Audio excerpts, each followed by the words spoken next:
something I believe that Shelton believes in is great communities are built by people who plant trees whose shade they won't feel. And that's been happening for a long time here in Shelton. Education is a people-oriented endeavor. The goal is that each of these kids realizes that there are more adults who care about them and their education and their future as they move through the system. If a levy fails in a school, everything that you think about in education, all that's at stake. We get basic ed funds from the state per student, and actually just our staffing costs of our certificated and classified staff cost way more than the actual state provides us. When you look into the other things that should be funded by basic education, such as school supplies, materials, resources, curriculum, those are things that really come out of our levy funds because we don't have enough basic ed dollars coming in to pay for all of those things. So the types of things that the levy funds for us include everything from extra materials and curriculum that we need to run our schools, technology, so that we can make sure that our students are able to have access to the things that they're going to need as they move into this 21st century. It allows them to have resources that are just vital. Voting for this replacement levy really is an opportunity to support the students in our community. That is what the levy is about, is to make sure that students have experiences, opportunities, and exposure to things that they will not have if this levy doesn't pass. They also will miss out on things possibly like art teachers and music teachers. And again, in a community like ours, we need to make sure that our students have a very rich experience. Quite often, our students have no experience with art or music unless it is happening through the school. It's just so important. If you think about how students maybe coming into 3rd, 4th, 5th, 6th graders starting thinking maybe academics is not their passion or their love, having the ability to spend some time learning about art gives them the opportunity to experience things, to decide maybe what they might want to pursue when they get to the junior high or the high school. All those scraps need to make their way back into what?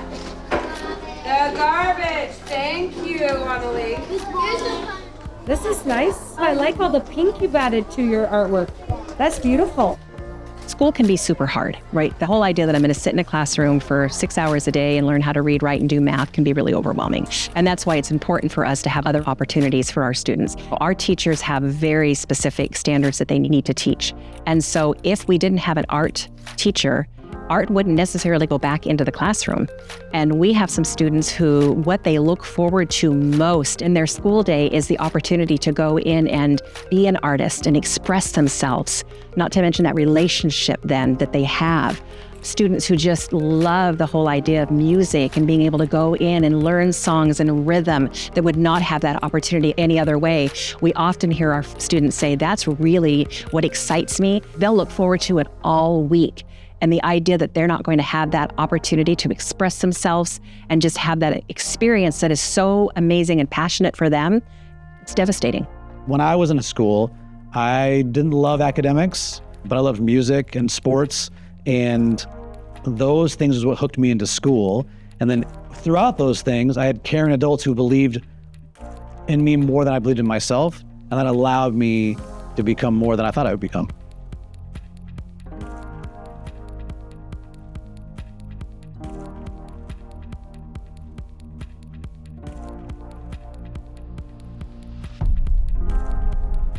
I've been in Shelton School District since 1st grade, and I've grown all the way up through my senior year at Shelton High School.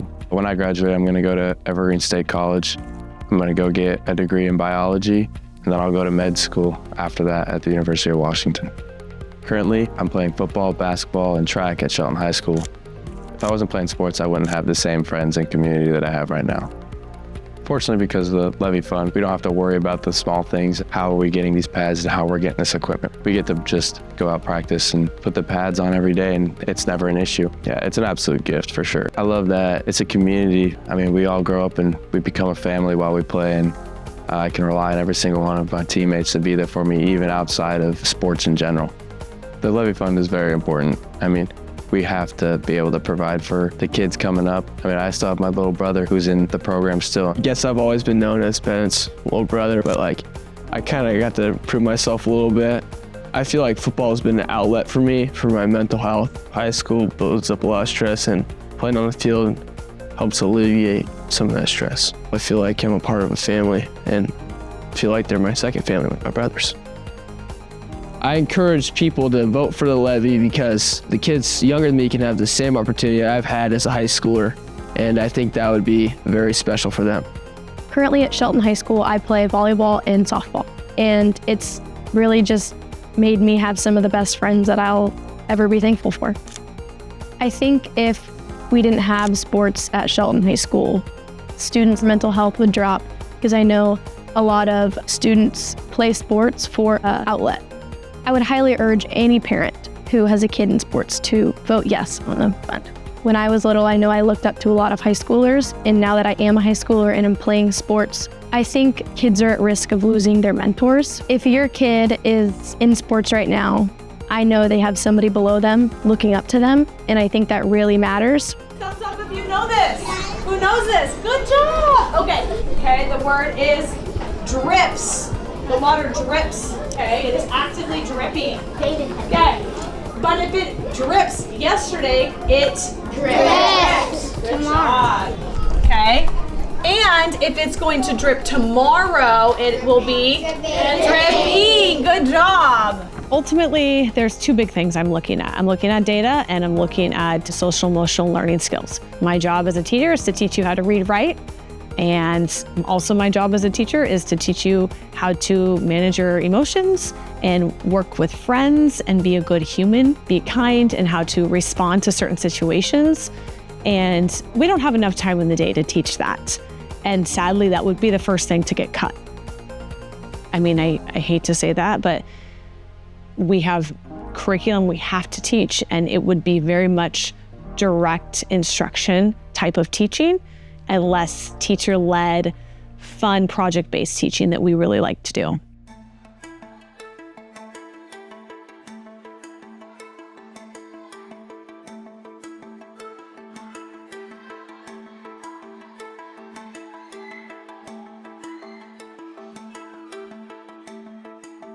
I know in this community that we have some very strong opinions about things. What I want people to understand is that voting no on the levy will not impact how you might feel about decisions that are made in our district or how you feel about things that are happening in our community. Those are not the things that will be impacted by failing the levy. What will happen is our students are the ones that will pay that. So, I mean, it would be nice at some point if somebody had a conversation like, I know you think that you're in your 70s and this isn't going to impact you, but the truth is, it is going to impact you because these children in our schools right now, our children right now are going to be our future Shelton residents. They're going to be the people working and supporting you. They're going to be the ones that continue to build this community and ensure that you have the resources in this community, right? If people don't want to live here and move out, we'll see a huge impact on doctors and shopping, and it will have an impact regardless of your age. Every adult who cares about kids is important in the function of educating students. I understand if folks think, well, those students don't impact me, but again, those students are from Shelton. I've met a lot of students who've come back and opened businesses in Shelton. They have homes, they're raising their families in Shelton. It's just a really powerful legacy that Shelton has. And so this idea that they don't care about it, I almost wouldn't believe it, because everyone I've met out in Shelton, they all care about each other. The average home price in Shelton School District is approximately $400,000. So that means their school tax for their local taxes maybe roughly $800. And if they voted no, that would fall off the tax rolls. And so it would save folks money. But it's not a new tax. They've been paying this for 25 years and supporting these students. And the actual impact of voting no is you would save money and it would negatively impact 400 students and 600 employees. One of the key things I think is really important to understand is when a local school district passes a levy, it obligates the state to give them what's called local effort assistance dollars. And for us, it'd be $11.4 million over the 3 years. You're paying that state tax anyway. And voting yes allows you to recoup some of that into our local community. This renewal levy is the most important levy that Shelton has ever had on the ballot, because our outcomes and our growth is trending in a way it's never trended in the past. All the markers are trending the way you want them to trend. And these resources and these finances that come in from our community just reinvest into these students, and then those students come back and reinvest in our communities. It's not a small number, $11.4 million. It is pivotal. In Shelton, since COVID, we have the number one growth in the state in early literacy. So in third grade literacy scores, our growth rate was higher than any other district in the state. In 10th grade, we're having great numbers. So from that lens, there's a lot of great things happening in the school district that in my mind, it means the return on your investment you're getting for voting yes is higher here than in other districts. The standard of care and the standard of education has only risen in the last 15 years. What we're providing kids in services with mental health, with nutrition, the expectation is higher, and school districts are rising to meet that expectation. But the expectation comes with resources needed. So we need finances to be able to fund these things that are so important for these kids. When districts have any sort of financial trouble, the numbers of it are really simple. Oh, you need another $100, cut $100. You need $10 million in some districts, you have to cut $10 million. The math of it is really simple, but the impact of it is catastrophic because you would gut the high quality instruction and the high quality educational programs that you're offering in the schools. You completely gut them and it'll set you back a decade. The cost of insurance doesn't go down. Like our insurance is over $1 million a year. Our utilities are a couple $1 million a year. Those costs don't go down just because we fail the levy. So those costs are going to exist anyway. The bulk of the cost of education is in people. And the people are the ones making the difference in the kids' lives. And the only place to cut is those people. The quality of education would go down dramatically. The number of staff would have to go down dramatically. But the paraeducators, the mental health supports, the safety and security staff, the number of paraeducators needed, all of those things have to go away. And if you have less staff, you don't have athletics, it actually does become a self-fulfilling prophecy because parents don't want to bring their student to a school that doesn't have good resources. And so like with sports at the high school level, well, I want my kid to play football or tennis or whatever that sport is. So I'm going to pull my kid out of this school and send him to a school that has tennis or has football. And then now our student enrollment's going down, which brings in less dollars. And so there are cascading failures across the board if we don't have these levy dollars to offer kind of the holistic experience that is education.